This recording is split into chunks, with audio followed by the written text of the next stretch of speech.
Əziz və hörmətli xalqım, dəyərli soydaşlarım, dünya səviyyəli, bilikli, savadlı, dünyanı dərindən izah etmə gücünə sahib olan, malik olan bir müəllim varmış. Şagirdlərinə dərsdə deyərmiş ki, dünya fırlanır. Günlərin bir günü bəzi qüvvələr savadlı müəllimə gözü götürməmək üçün gənc nəsli savadlı olmasını istəmir, yəni savadlı olsalar və istənilən işi və hansısa bir məsələnin tərəfdarları, tələb edici olacaqlar. O əsasən bu müəllimi məhkəmə qarşısına çıxardırlar. Müəllimin şagirdləri də özü ilə gəlir. Şagirdlər müəllimdən arxa stollarda, oturacaqlarda əyləşirlər və sərbəst şəkildə izləyirlər. Hakimin çıxışları və orada qoyulan sənədlər ittiham əsasında sürülən müəllimə qarşı günahsız yerə ittiham olurmuş. Müəllimə sual verirlər. Deyirlər ki, siz demişsiniz ki, dünya fırlanır. Müəllim deyir ki, mən elə söz deməmişim. Dünya fırlanmır. Dünya yerindədir. Deyib ki, bəzi şahidlər var ki, deyir ki, dünya öz ox istiqamətində fırlanır. Siz bunu deməklə millətdə, xalqda çaşbaş yaradırsınız, əks istiqamətə döndərsin milləti. Bununla nə demək istəyirsiniz? Deyir ki, mən müəlliməm, amma dünya fırlandığını deməmişim.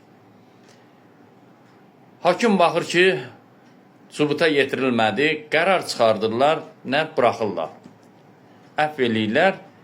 Çölə çıxan kimi şagirdlər müəllimə deyir ki, müəllim, bəs siz bizə məktəbdə, yəni öz yaratdığın məktəbdə, evin önündə, hər gün bizə elmlə bəhs edəndə deyirdin ki, dünya fırlanır. Bəs hakimin qarşısında deyirdiniz, dünya fırlanmır.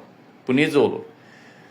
Deyir, mən desəydim ki, günəş çıxır, günəş batır, gecələr ay çıxır, ulduz çıxır. Desəydim ki, fəsillərdə yağış yağır, ildirim çaxır, yer titrəyir, məni edam edəcəkdir. Mən öz bilikimi tamamilə sizin beyninizə yeritməmişəm. Onun üçün nigarandım, narahat idim. Əgərsə mən sizə, beyninizə tam dünyanı yerləşdirsəm, mənə hansı cəzanı, eydamı və dünyamı dəyişsəm də rahat şəkildə qorxum olmaz. Sözümün canı nədir? Tarix boyu savadlı, bilikli insanları həmişə tarix boyu türklərə qarşı böyük mübarizənin ilk nəticəsi İngilislərdən, Siyonistlərdən, nə bilim, Ruslardan, Ərəblərdən, Farslardan gəlib. Məsələn, Farslar Cənubi Azərbaycanda türk isimlərinin adı, Oğuz kökənli adların verilməsini qəti qadağan idi. Torpaq adlarını dəyişdi. O cümlədən Ruslar da tarix boyu götürəndə 1813-dən, 1809-dan da deməli 1905-dən, 35-dən, 1928-dən, ta bu 21-ci əsrə kimi götürəndə Rusların türk coğrafiyasında nələr etdiyini hər kəs şahiddir, başa düşənçi. İrəvandan ta Tuva, indiki Sibir ərazilərinə kimi, Rusiyanın bütün Altaydan Qaraçaya, Urala, Yakutiya, bax bu ərazilərin ümumiyyətcə Dağıstanın özündə də böyük bir siyasət yürütməsinin əsasən də Azərbaycanda da olmuşdur. Görün, türk dünyasının başına nələr gətirdi. Sonra Yunanları yönətdilər, erməniləri yönətdilər. Türklərin başına gəlməyən müsibətlər qalmayıb. Türk coğrafiyasından qorxan insanlar, türkçülük, turançılığımızdan qorxan insanların Türk coğrafiyasına gəlmə insanlar vardı, yabancılar var. Türklərin torpağına, evinə sahib çıxıblar. O cümlədən qorxurlar ki, türklər öz ata-baba torpaqlarına, resurslarına sahib çıxacaqlar. Məsələn, Rusiya türk torpaqlarının sahəsindən güclüdür, resursla. Ərəbləri götürün. Çində təbii maye, qaz, Uyğuristan istiqamətini götürün. Amerika, Yaqub Amika torpaqları, qızıl dəriləri, İndiya türkləri, ta bu ərazilər Venezueladan İspaniya kimi, Afrikaya kimi, bu ərazilərin hansı İtaliya kimi, Cənubi Azərbaycanda, Əfqanistanda, Pakistanda, Hindistana kimi, bu coğrafiyanı götürəndə ancaq ipək yolları, iqtisadiyyat o dağlarda böyük resurslara sahib. Çox dərinə getməyəcəm. Əziz və hörmətli xalqım, dəyərli soydaşlarım, Əfqanistanın kölə olması, 37 milyon Əfqanın kölə olması əsas başında nə durdu? Elmə, bilikə imkan vermədi. Qız uşaqları 4-cü sinifdən yuxarı universitet oxuya bilməz. Tibbə biraz icazə var. Kölələşmə, yəni savadsız insanları idarə etmək asan. Afrika dünyanın ən zəngin coğrafiyası, ən zəngin resursları, yeraltı, yerüstü resurslara sahib olan Afrikanı Fransanın, Qərbin siyasəti nə günə saldı? İndi Afrikalılara gülürlər. Halbuki dünya coğrafiyasında ən böyük qitəyə sahib olan, belə götürək, yəni resurslarla var. Nə deyirsən, hansı resurs deyirsən vardır?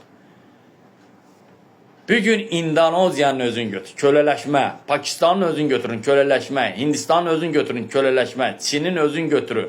Azərbaycanın özündə tarix boyu, bax Rusların, Ərəblərin, bax dünya və Qərbin əsasən də bu siyasətdə böyük rolu və əhəmiyyət daşımışdır. Qısası, dərinə getməyəcək. Azərbaycanın savadlı insanların Ruslar Sibirə sürgün etdi.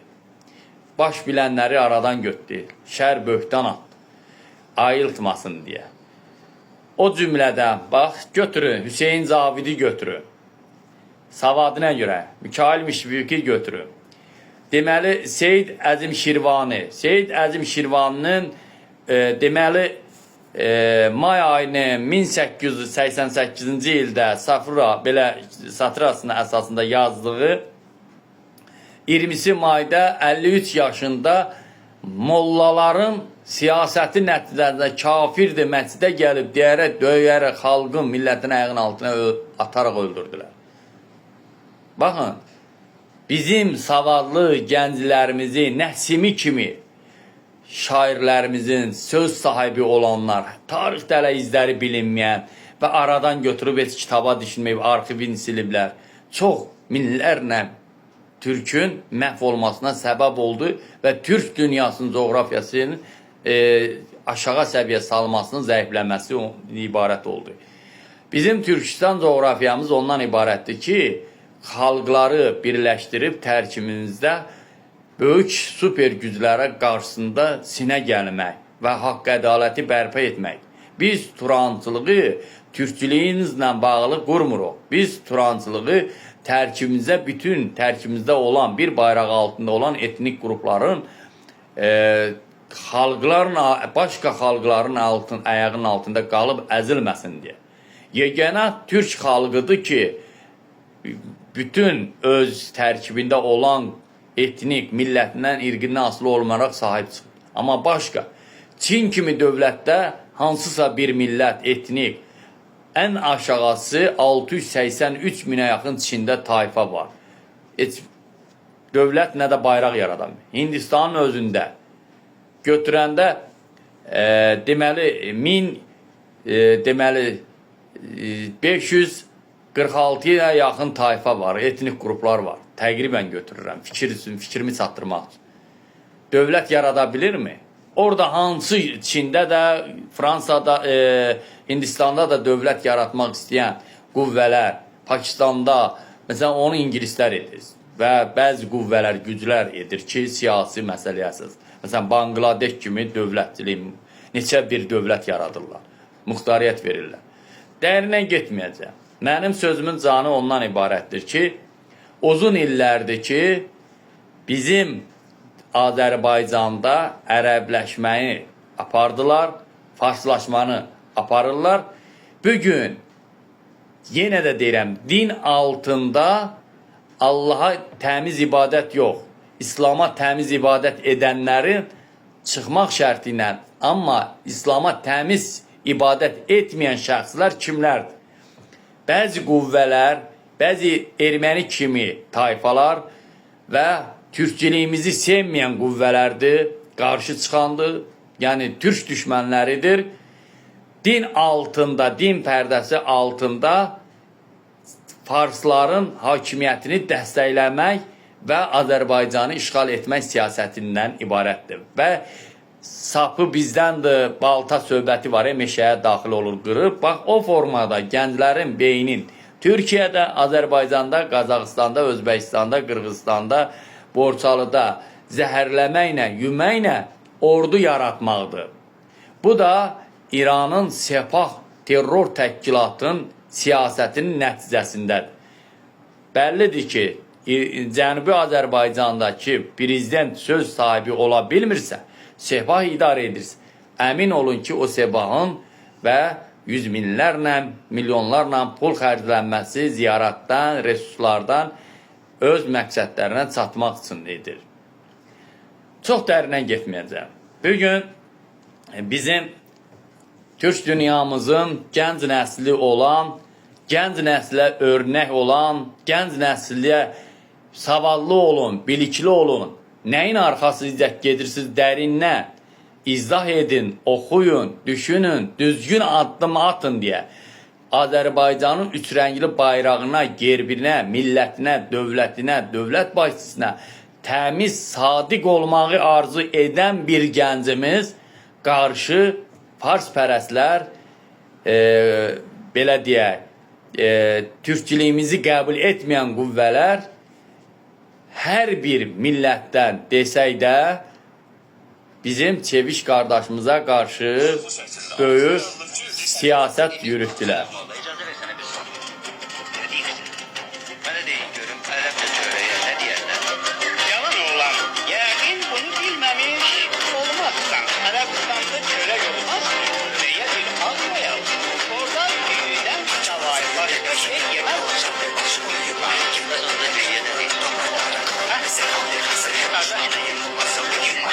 Cemaat değilmiş ki senin ağlın başında değil. Hakların da başını görmüşsən. Cənab Molla, icazə versənə bir soru.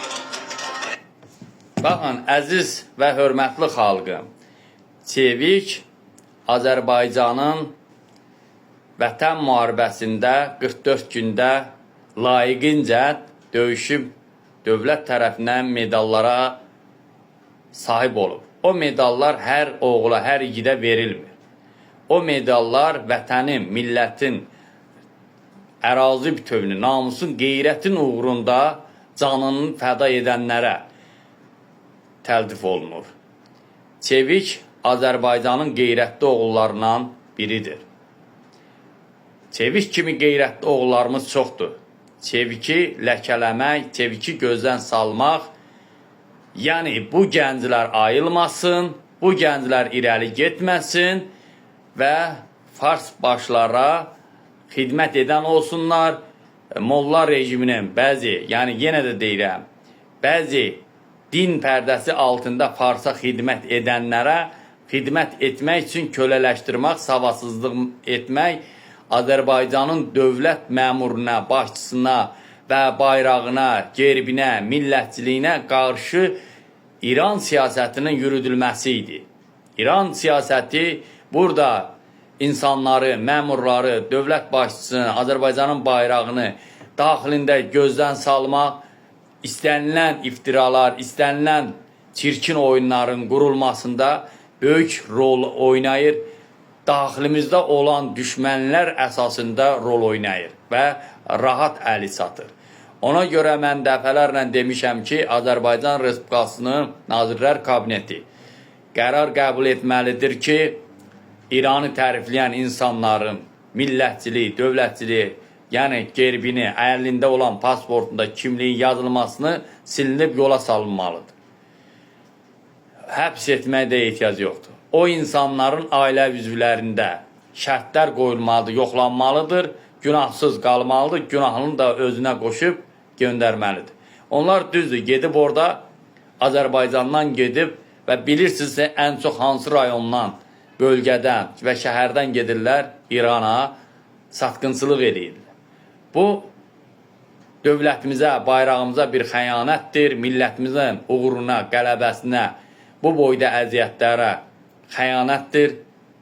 Yəni göz götürməmək, bugün əgər belə deyirək ki, azadlıq söz sahibi Azərbaycandadırsa, sabah Cənubi Azərbaycandan keçəcək bu söz azadlığı. Yəni qonşunun belə deyək, bir gənci zəngindirsə, avtomobili varsa, o biri qonşu da ona baxaraq və onun kimi rəqabət aparmağa çalışacaq və ona sahib olacaq. Ondan qorxduqları üçün 90 milyon Cənubi Azərbaycanda, indiki qondarma İranda 90 milyon insanı kölə etmək, rahat idarə etmək, qul və söz azadlığını əlinə almaq faktdır. Orada 40-50 milyon Azərbaycanlı göz qabağında təhsili yox, kölələşmək, zombiləşmək, manqurtlaşmağa yönəldib ki, bu günləri 50 milyon Azərbaycanlı Cənubi Azərbaycanda söz deyə bilmir. Bugünkü gündə traktor futbol klubu söz deyir. Ona da qarşı böyük mübarizələr apar. Onun da siyasi tərəfdən İran yenə də öz balanslaşdırmağa çalışır. Yəni, bugünkü gündə əgərsə Erdoğan, yəni Birləşmiş Türkiyənin rəhbərliyi Rəcəb Tayyip Erdoğan İslamı qoruyursa və dünya insan haqlarını qorumağa çalışırsa, türkçiliyi qoruyursa, yaxşı, nədən İran tərəfdən Rəcəb Tayyip Erdoğanı atışa tuturlar? Qarşı çıxırlar, mübarizə aparırlar. Bugünkü Amerika, İranda, Çinə, Hindistana qarşı apardığı, Kərkəz körfəzinə qarşı apardığı siyasətdə yenə də Türkiyə müdafiə etdi. Amma farslar bizim yanımızda qalmır. Farslar amma türkçiliyə qarşı mübarizə aparır və ərəblərə qarşı düşmənçilik aparır. Göz qabağında. Birini də yalan demirəm. O cümlədən bizim, yenə də deyirəm, bizim Qənirə Paşayevimiz İslamçılığı və türkçiliyi qoruyurdu. Yəni, bu dövlətin sütunu qoruması üçün Azərbaycan Respublikasının prezidenti Ali Baş Komandanı İlham Əliyev cənabları 40 milyon Cənubda təhsillə bağlı, türkçülüklə bağlı danışanda yaxşı, məscidlər tikdirir, hər şey yollar saldırır, bütün işləri gördür. Nədən? Bəs bunları İran tərəfdən qarşı mübarizə aparırlar. Çünki onlarda Türkiyənin qorxusu var. Azərbaycanın güclənmə qorxusu var. Cənubi Azərbaycanın indiki İran, qondarma İranın yürüdənlərdə qorxu var ki, coğrafiya böyüyür, birləşir. Mənim sözüm ondan ibarətdir, çox dərinliklərə getməyəcəm. Tarix boyu bilikli adamlarımıza qarşı mübarizə aparıb.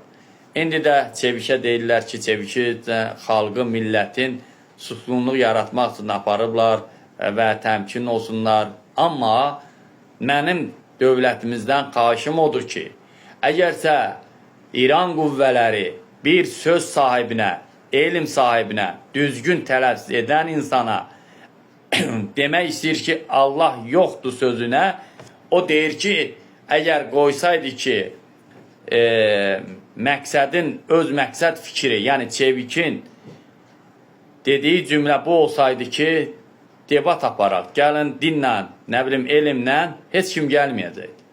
Allah yoxdur sözünü cəlb etmək üçün insanların həmin dindar adamları gəlib bu millətə düzgün çatdırsın, əyri yox.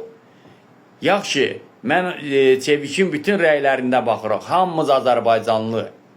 Yəni, burada bir-birimizi sevməsək də Azərbaycanlı, amma Azərbaycana qarşı düşmənçilik aparanlar Azərbaycanlı deyil.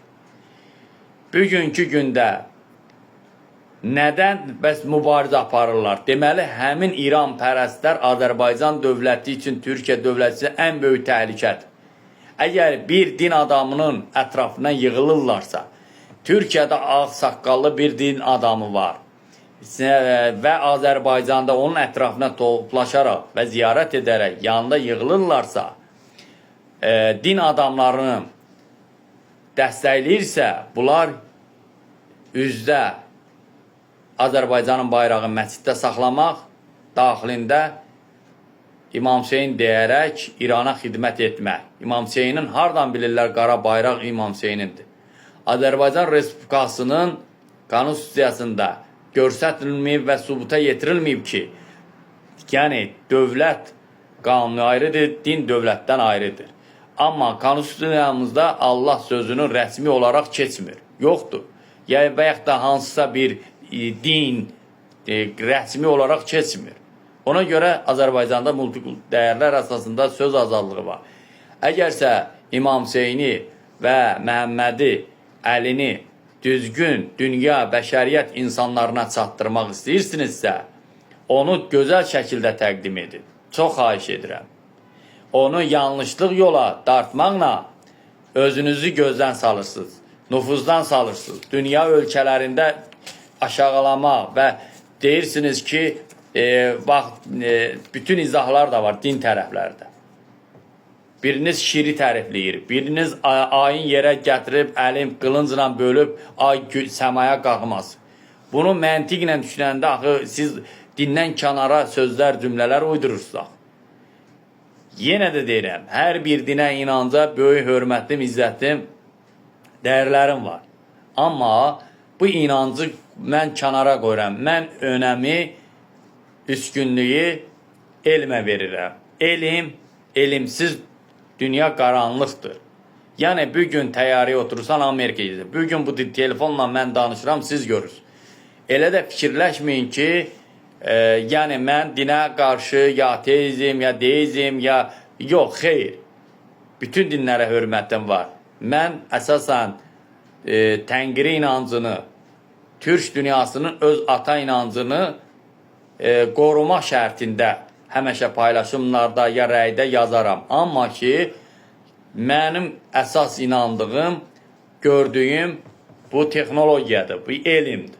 Yəni, elmsiz, yenə də deyirəm, dünya qaranlıqdır. Əziz və hörmətli xalqım, bu ölkədə hamımız bir bayraq altında yaşayırıq. Pis də bu ölkədə vətəndaşdır, yaxşı da. Gəlin, pis olmayaq, yaxşı olar. Gənc insanlarımıza qarşı siyasi radikallaşma, propagandalar aparmayın. Və əgərsə bugün çevikə qarşı siyasi proses hansı qüvvə, hansı şərait əsasında şans tutaraq edirsinizsə və Azərbaycan xalqının, dövlətinin başçısını təhqir edən Amerikada oturan və Avropada oturan gənclər əlaqə saxlısınız, bu o deməkdir ki, sizin daxilinizdə belə deyək, necə deyim, türkçülüyümüzə qarşı düşmənçilik var. Bir rəylərdə gördüm ki, bir türk yazmışdı ki, PKK-da hər millətdən var, PKK terror təşkilatıdır. Azərbaycanlılardan da bəzi qüvvələr ona tez cavab vermişdi ki, rəylərdə oxur, rast gəldi mənə. O videonu sil, o niyə elə yazmışsan, buradan oturub Türkiyədə bu rəyə cavab verirlər. Deməli, belə çıxır ki, Türk əskərinin ölməsinə sizin burada sevinirsiniz. Daxilinizdə gizli siyasət apar. Ona görə belə insanlar ölkəmizdə xarab olan insanlar ölkə üçün təhlükədir. Təhlükə mənbəyinə çevrilir. Əziz və hörmətli xalqım, dəyərli soydaşlarım, yenə də deyirəm. Əgər çeviklə sözünüz varsa, çevik kimi çox oğlanlar var, çeviki qoyaq bir kənara. Çıxın, izahı düzgün verin, qoymayın ki, öz din adamlarınız da yanlış da insanların dini gözdən salsın. Çünki mən də dini inanca bağlı və gecə-gündüz yuxusuz olan, dinə bağlı bir insan idim. Amma belə hərəkətləri gördüm. Əsasən din adamlarının və cəmiyyətimin davranışından mən dedim ki, onlar ateistdir, mən inanclı insanam. Amma inancımı ona görə ki, geri çəkildim və tək Allahlığı qəbul etdim. Allahın varlığı. Amma Allahın varlığını çox insanlar qəbul etmir. Deyir ki, Allah yaradansa və onu kim yaradı? Bu cümlələrlə insanlar da dərin düşünməyə və hər kəs öz ayağından, əgər yenə də deyirəm, yaratdığın Tanrı varsa, özü cəzasını verəcək.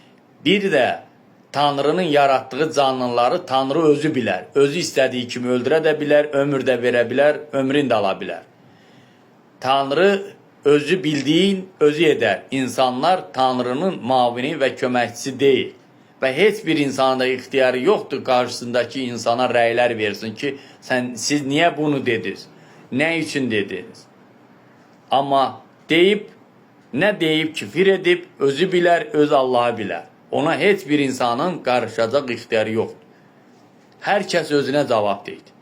Əgər bugün sizin qardaşınız, atanız, qardaşınız oğlu, yaxınlarınız cinayət edərsə, siz gedib onun əvəzində yatası deyilsiniz. Çünki cinayətkar öz cəzasını özü çəkir. Onun atası, qardaşı çəkmir. Yəni, siz də özünüzə cavabdeh olun və Tanrının hər kəsi yaradıbsa, görürsə, özü cəzasını verəcək. Sizə ehtiyac yoxdur. Bilikli gənclərimizə qarşı şər, böhtan atmayın. Ən çox təhqir edən, söyüş işlədən əksəriyyəti din adamları, dinə tapılan insanlardır. Rəylərə baxın, girin onun profillərinə bax. Ən çox İran pərəstlərdir. Ən çox və beyni zəhərlənmiş Sibir, Rusiya ərazilərində olan müsəlman məscidlərində də türkçülüyümüzə qarşı propaganda siyasəti yürüdənlər vardır. Ona görə deyirəm, dini gözdən salmayın, dini düzgün təqdim edin.